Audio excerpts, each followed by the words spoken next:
All right, let's talk about a book. But hold on, this isn't just any book. We're talking about a book that so many players, I mean from your average club player all the way up to international masters, literally call their chess Bible. This is the book that people say completely changed the way they understand the game. So, is it the most important chess book ever written? Well, let's find out. You know that feeling, right? The opening's over, you've got your pieces out, and then... what? You're just staring at the board, completely lost in this ocean of moves with absolutely no clue what the plan is. It's that awful moment where you're kind of just hoping, praying that your opponent messes up before you do. That, my friend, is what they call the intermediate plateau, and man, it is one of the most frustrating things to go through in chess. I mean, this quote from Reddit just nails it, doesn't it? It perfectly sums up what it feels like to hit that wall. You know the rules, sure. You might even see a tactic here and there, but you don't have a reason for your moves. Like this person says, you're just waiting for a mistake. You're not really playing chess, you're just pushing wood. So how do you break out of that? Well, for literally thousands of players, the solution, came from this one book, International Master Jeremy Silman's How to Reassess Your Chess. And listen, this is not just another book filled with opening theory or tactical puzzles. No way. This book gives you a whole new way of thinking, a completely revolutionary system. It doesn't hand you a plan. It teaches you how to create the plan all by yourself, no matter what position is on the board. Okay, so what's the secret sauce? It all boils down to one single crucial word: imbalances. So what's an imbalance? It's basically any major difference between your position and your opponent's. That's it. Silman's whole idea is that you stop looking for some magical best move out of thin air. Instead, your job is to spot these differences, these imbalances, and build your entire plan around them. You want to play to your strengths and hammer on their weaknesses. And Silman doesn't just leave you hanging. He gives you a whole new language for the game, and it's all broken down into this handy checklist. This is your toolkit.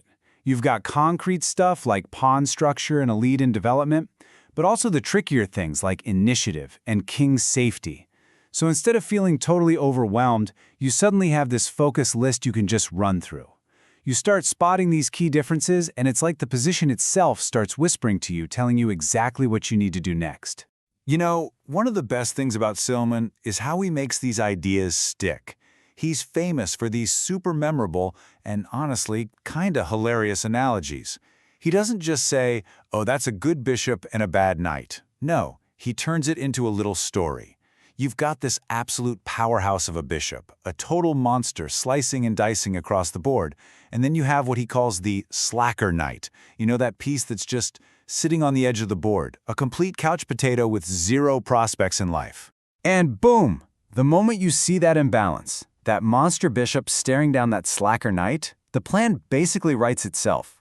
All that confusion you felt before, gone. It just evaporates. Suddenly, you're not lost anymore. You know what to do. Your bishop is a hero, their knight is a zero. So, what's the plan? Open things up and let your bishop go to work. You've gone from confusion to crystal clear, purposeful action. So, this all comes together in a really concrete 5-step thinking process. This is how you take that cool insight and turn it into a winning plan. First, you figure out the imbalances. Easy enough. Second, you decide where on the board you want to play. Then, step 3 is the fun part. You dream up these fantasy positions you'd love to get to. But then, and this is key, step 4 is a reality check. Can you actually get to that fantasy land? If the answer is yes, then and only then do you move to step 5, calculating the specific moves to make it happen. It's a brilliant way to go from a big idea to a real concrete plan. So, okay, does this stuff actually work? I mean, it sounds good in theory, but what's the verdict? Well, let's just look at the numbers. On Goodreads, you've got over 1,000 ratings, right? And get this, a whopping 84%, that's 52 plus 32, gave it either 4 or 5 stars. That is just staggering. People don't just read this book, they absolutely love it. And if you think the stats are good, wait till you hear the stories. The anecdotal evidence is even crazier. Yeah, lots of players say they gained 150, maybe 200 rating points. That's awesome. But then you hear about someone like this one Reddit user who reported an incredible, mind-blowing 700-point jump.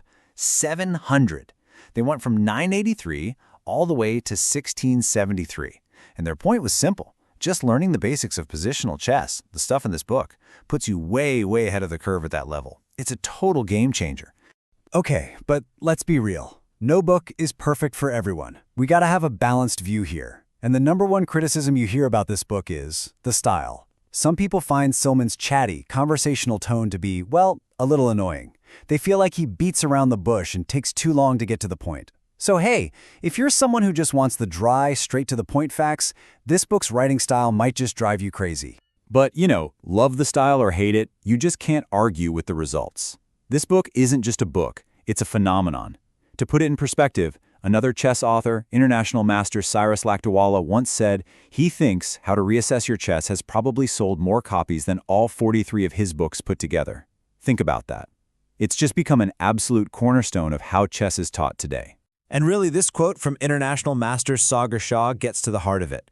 This is the end game, the ultimate goal. Sagar credits the book with helping him make a big leap from 2100 to over 2300, and he explains that the point isn't to become some robot who just mechanically checks off a list. No, the real idea is to practice this stuff so much that it becomes a part of your subconscious. It becomes second nature. You're not even thinking about the list anymore. You just see the imbalances. It becomes intuitive. So, I want to leave you with this final thought. What if the real secret to getting better at chess isn't just about memorizing more openings or more tactical patterns? What if it's about deeply, truly understanding why a move is good? Maybe the biggest thing Silman's work gives us is that fundamental shift in perspective, that true improvement comes from learning to understand what the position needs. It's like you're finally learning the language of the pieces, and you can understand what the board has been trying to tell you this whole time.